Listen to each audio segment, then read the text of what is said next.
Dr. Jen, physical therapist, strength and mobility coach, here to talk to you with video number 3 of the 3-part series on stress and your nervous system.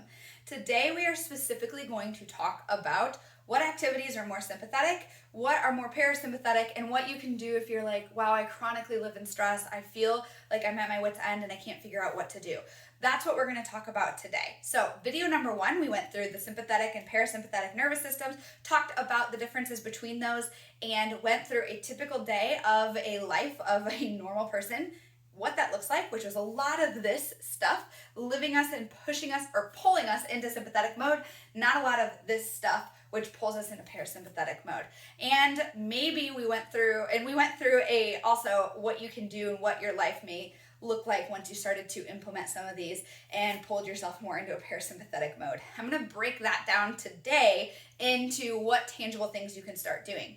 Video number 2, we went through what living in this mode, doing all of these things all the time and not enough of this, what that can manifest in your body and how that can feel, and different things that can affect and contribute to when it comes to our health, which was quite a bit. So if you are like, I don't know if I'm really stressed, or I know I'm really stressed, go check that out, because you'll know, oh, these things are starting to make sense because of my stress. Now I know I can be empowered to make these changes. Or maybe you're somebody who's like, I don't know, I have some things, but I'm not really stressed, which is probably the other half of my patients who say they're really not very stressed because they think they're good at compartmentalizing. Go check out video 2 and let me know if you start to pay attention to your life, if you're actually more stressed and you just don't realize it because you've detached from how you feel, which is a very large % of people I work with. So check that out. Today, let's talk about some tangible ways to make changes. Now, I want to remind you of 2 important things when it comes to stress. Number 1, stress is a necessary part of life, and we adapt really well and need it to be healthy and well, okay? It's not bad. Stress is not a bad thing. Not adapting and recovering from stress and having enough parasympathetic activities is when the stress becomes too much for us. It's not that the stress is bad. It's that we start to tolerate it less, or we don't adapt from it well when we are under it too much of it. So too much of it is a bad thing. Not enough of it is also bad. So we have to live right in the messy middle of trying to find the right dose of stress for us. Most of us live too much in sympathetic. We can't tolerate well because we are just being stressed all the time. That's what we are talking about, and that's what this video series is here to remind you of and teach you about. So stress is not a bad thing. It is okay, and it's okay to be stressed. It's just about how you adapt and cope with that stress. Number 2 is we're not overhauling your life today. We're not going through our whole day and being like, I have to change all these things. Oh my gosh, this is so bad for my body.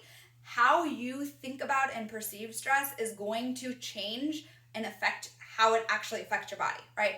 If you think about how bad stress is for you and have this whole thing in your head, every stressor is going to be worse for you, right?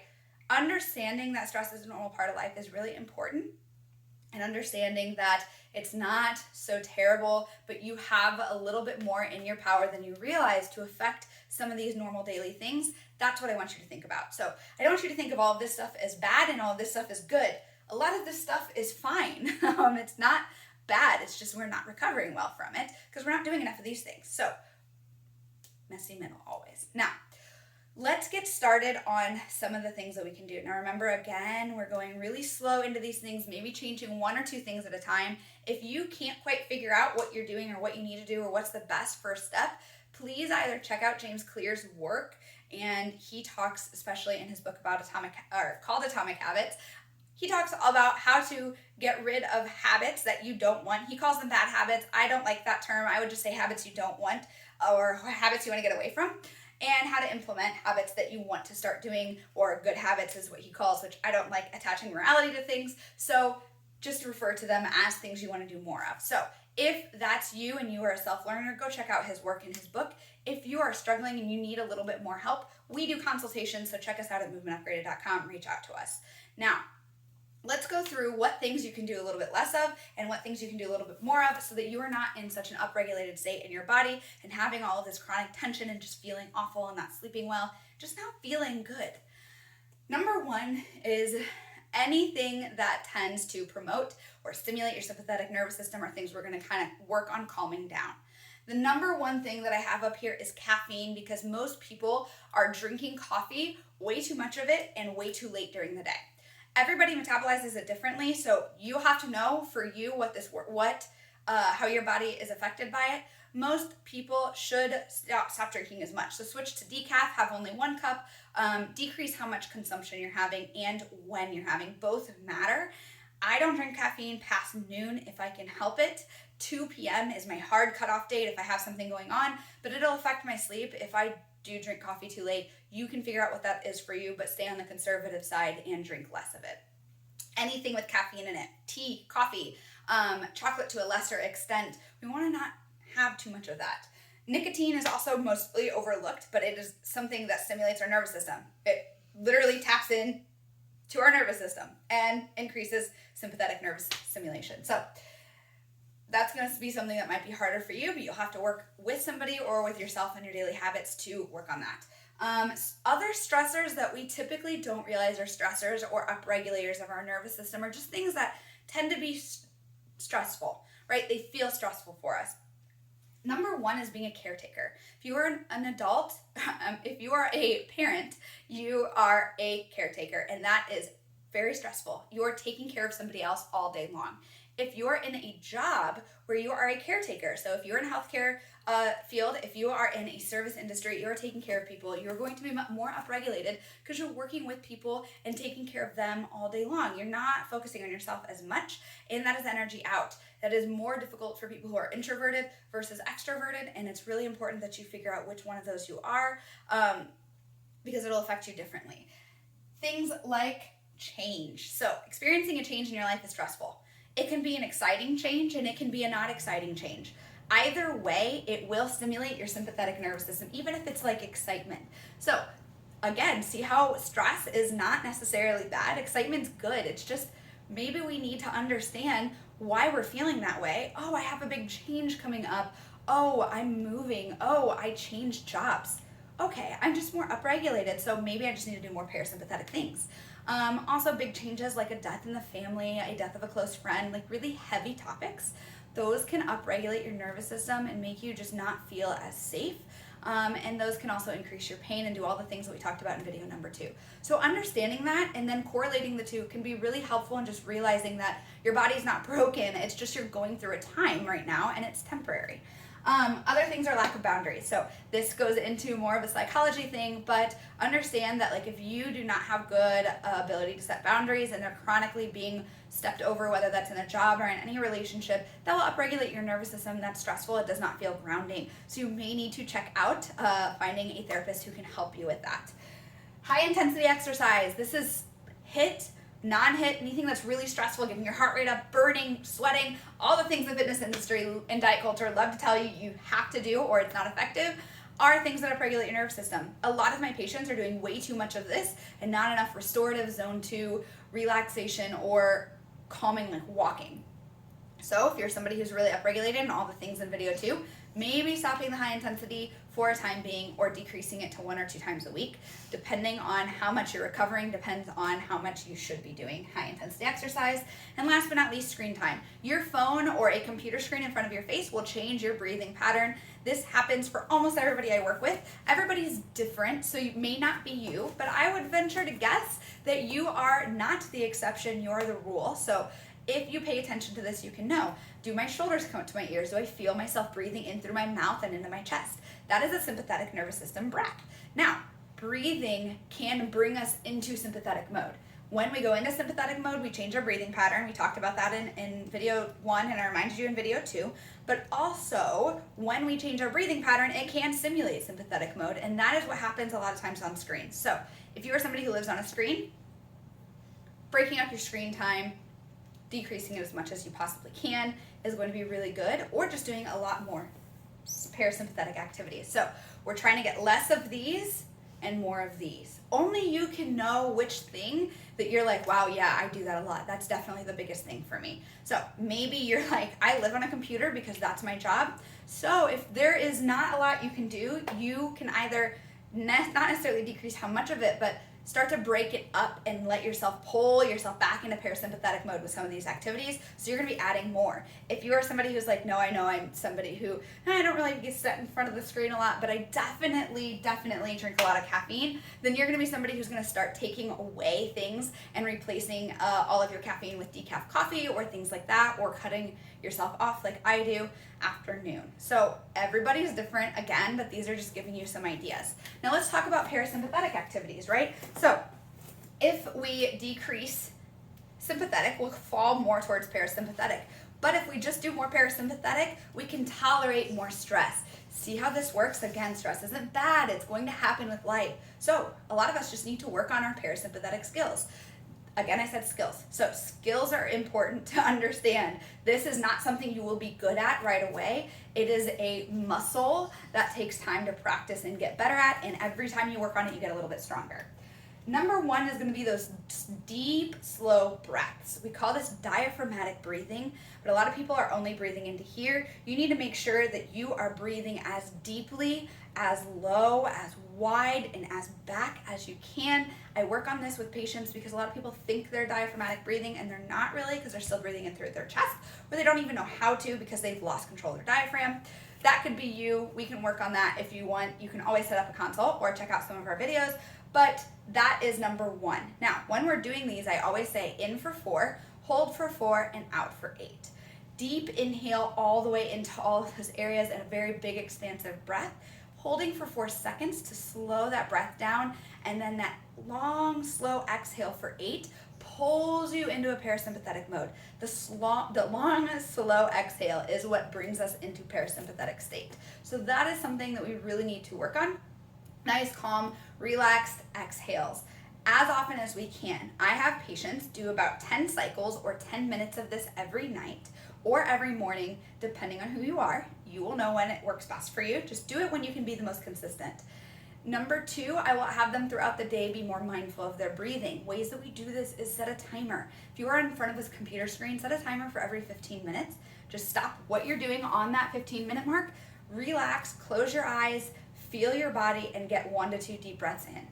That may not seem like a lot, but over time it compiles and it adds up, and you will start to notice it becomes easier to do, so you can do it more and you get better at it, and it becomes more of your natural state. But at first it's going to be really hard, so just keep that in mind. The next thing is mindfulness and active meditation. I'm not going to go deep into meditation. I don't love meditation. If you do and you can work on one of those apps and you love Headspace, go for it, but make sure you do it on a consistent basis. None of this will magically fix you unless it is something that is a lifestyle or a habit. All of the cliched comments about that, yes, they're true, but it is a lifestyle. You have to make this part of your life because, again, life is constantly pulling you into sympathetic. You've got to ground yourself with parasympathetic. Active meditation is a way of just being more present. Most of us are walking around in 10 years ago or 10 years from now. We are thinking about what we have to do in 10 minutes. We're just getting all stressed and we are not living in the present moment. Practicing this is really difficult, and I give my patients some different things to focus on, because as soon as we start working on this, your brain's going to be like, okay, yeah, cool, and it's going to immediately go into whatever else it wants to think about. You have to rein that thought back in and get yourself more present. And the ways that we do that is just focus on your sensations. If you're walking, if you're doing something, focusing on what you're seeing and just like focus on it. Focusing on what you're hearing and just like listen to that sound and keep bringing yourself back to that as many times as your brain wants to not. It takes time, it's a skill, and it requires effort, but it will happen. Feeling the chair under your butt if you're sitting, or feeling the ground under your feet, or your back feeling heavy into the ground if you're laying on your back. All of those things, creating more awareness of your sensations, brings you more present into your body and into the now, and deep breathing also does that. So those are the things throughout the day, again, that you can do with a timer or just at pivotal points in your day. If you know walking into work is really hard, you get really stressed as soon as you get into work, pause right before in your car, before you rush, and just pause. Pauses are my favorite way to start to incorporate this. Pause before you open the door to go into work.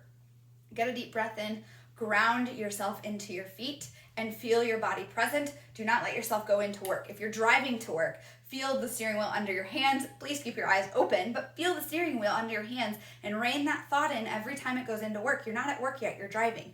Give yourself the present moment. Those are ways we start to work on active meditation and mindfulness. Walking is a great way as well. Nice leisure walking, nothing super intense. Even zone 2 cardio or walking is nice and restorative as well. But walking outside in nature is also even more beneficial because nature is very grounding and relaxing. Sunshine too can also help with that. But in general, nature. Long hugs, because oxytocin, serotonin, especially if it's from somebody that you really care about. So obviously not all hugs are going to be the same, but if it's from somebody that you have a great relationship with, a long hug can be very restorative in nature. Or just being with friends that really respect your boundaries, you have great relationships with, can also be very parasympathetic. Other things are going to be gentle movement. So very gentle cars, relaxive, restorative, different movements like yoga are going to feel amazing. Even the typical mobility flows that you see, they're not really mobility. It's not mobility training, but it is restorative movement, can feel amazing.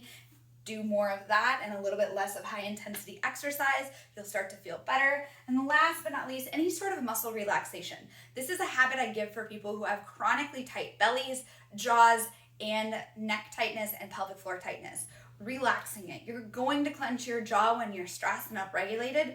Unfortunately, the biggest thing you can do, besides what we're doing right now, is really just work on actively relaxing that jaw and becoming more aware of it throughout the day. We live in a world where we don't pay attention to our bodies. The more that you can not hyper focus and obsess, but the more you can pay attention to it and just relax it and don't attach meaning and move on, the better.